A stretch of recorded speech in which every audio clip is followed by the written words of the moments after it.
right now we are being joined by Dr. Kayode Adedayo. He is a sociopolitical technocrat, and it's always a pleasure to have you join us, sir. Good morning. Yes, it's always my pleasure joining you early in the morning like this, giving Nigerians hope that either anybody likes it or not, is going to be well with our country. Amen. Oh, I love your upbeat mood this morning. It's good. It's contagious. I like it. All right. Yes, and I hope you are going to allow us to also discuss that labor issue you mentioned. All right. Let's start with that. Let's start with that. Yeah, you have the floor. Let's talk about it. Yes. You see, I've been saying it, that labor needs to change its narratives in terms of minimum wage. They should start talking about sustainable minimum wage. Agreed. Labor has now been given 70,000 naira as minimum wage.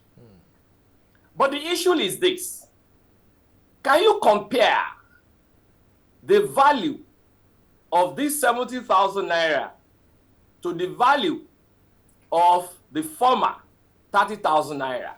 Either that 70,000 is paid or not.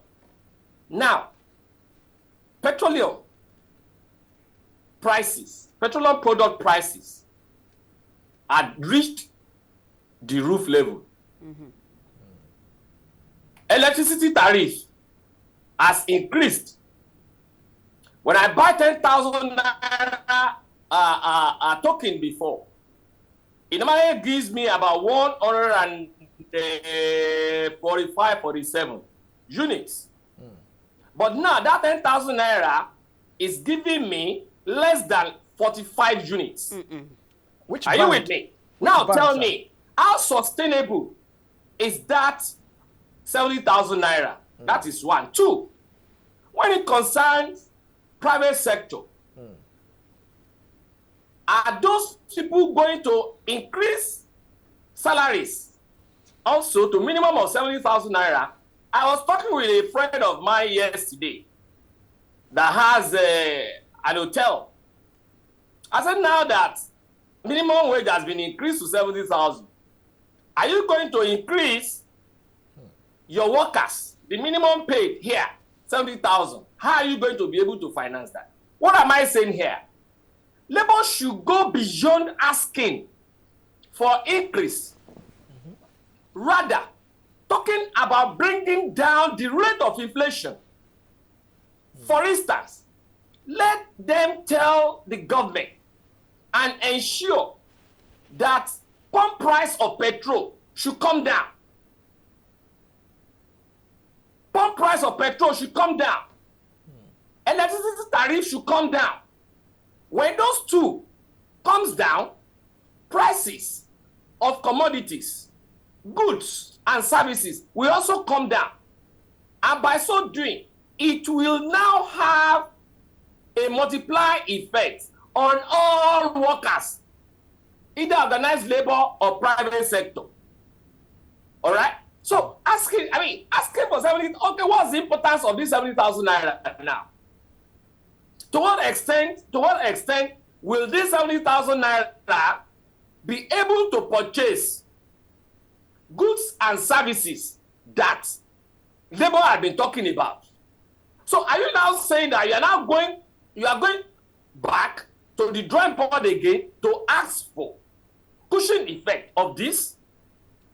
So it is appalling when labor is asking for increases without talking about the rate of inflation.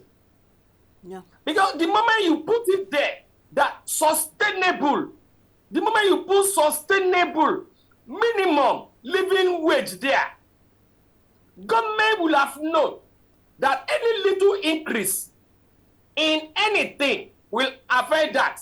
That means that sustainability has also been distorted. The equilibrium of that sustainability has been distorted. So they have to also increase wages by the percentage of that distortion. Not until when Labour decide to leave his comfortable armchair and then move towards looking outside the box. I'm telling you, Nigerian workers, either organized labor or in private sector, we keep on suffering. Very interesting. Now, you mentioned something about them trying to reduce petrol, and one of the headlines says that marketers are hoping that petrol price from the Dangote refinery will be 600 rand. Nigerians were hoping for something less. What's your thought on this? Yes, the problem we are facing in this country is nothing other than lack of culture of honor and integrity. Lack of culture of honor and integrity from the leaders, inclusive political leaders, religious leaders, traditional leaders, economic leaders, because they are all coming together, conniving together against the people.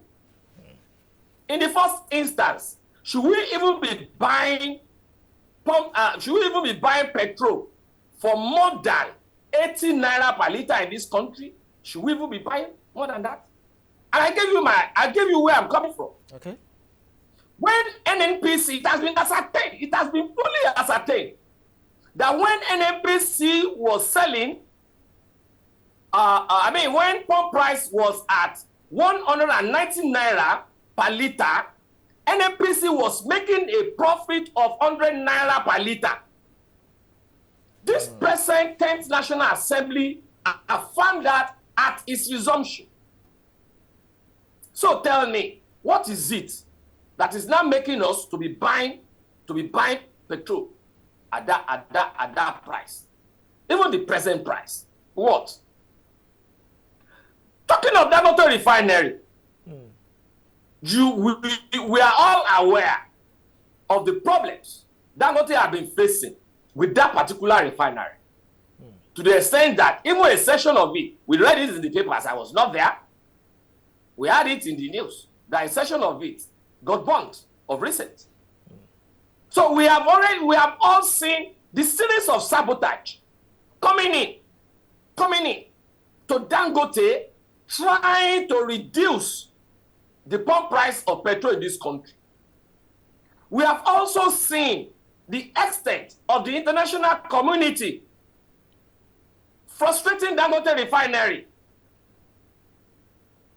through series of, do they call it IOC or whatever they call it? What concerns them?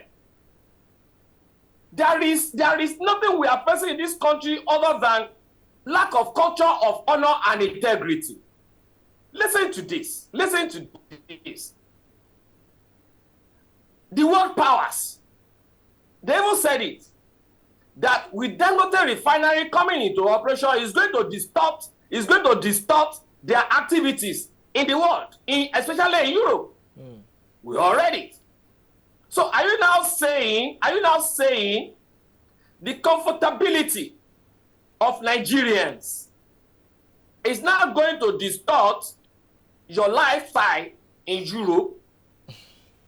Imagine, if not because of the coup in Egypt, so many people will not know the kind of harrowing experiences that Nigerians have been experiencing in the hands of the French people.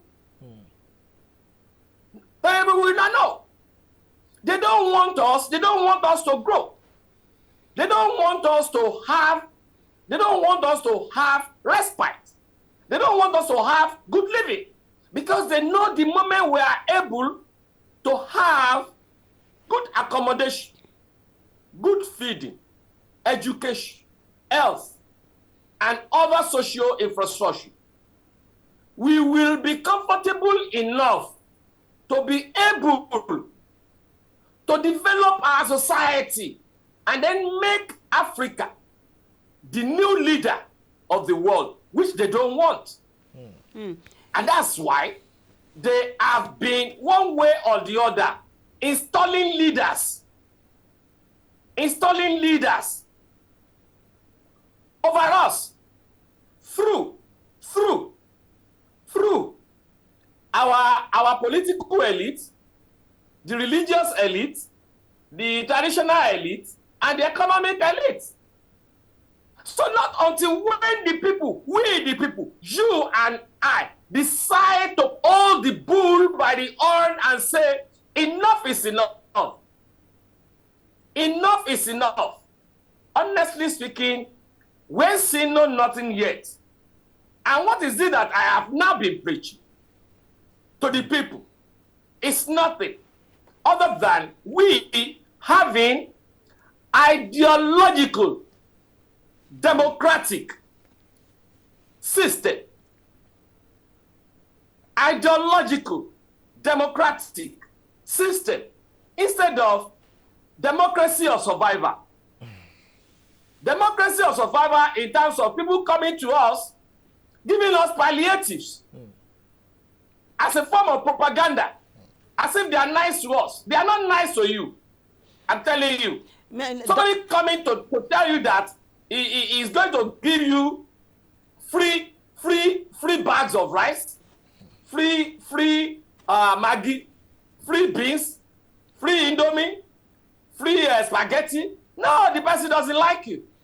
All right, Doctor. Because even both the Bible and the Quran, including our traditional religion, emphasize it that who doesn't work will not eat. That is, we don't believe, especially Africans, we don't believe in free things. We don't believe in free things. When anybody is giving you a free thing, it's a bait.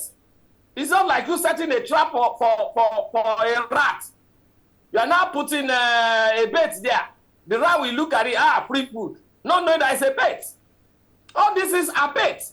We need to look for leaders who are ready to take us out of the doldrum that the Western world had imposed on us in Africa, and especially in Nigeria.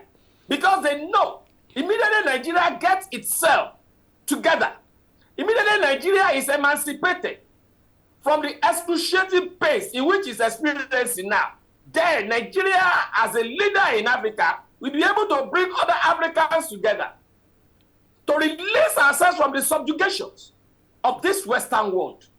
And I'm telling you, we have to keep on preaching that ideological democracy. All right, you talked about ideological democracy. Not too long ago, former President Olusegun Obasanjo called for Afro-democracy. So you seem to join the roll call of people who are saying that democracy, the Western form of democracy, is not working for Nigeria. No. Yeah. I will not join anybody to say that. Okay. Even when we are talking of Afro-democracy, when it is not pinned on ideology that considers the people as the major tenet of leadership, it is still wrong. Okay. Look at the normal democracy we are practicing. Look at what is happening in America now. What all of them have been saying can be hinged on survival of the people. On survival of the people. Not on palliative. No. Real. We are not talking about real dividends of democracy. Not the fake one. Now, when we are talking about democracy, between you and me, there is nothing wrong with democracy in Nigeria and in Africa. The only thing that is wrong there is the people.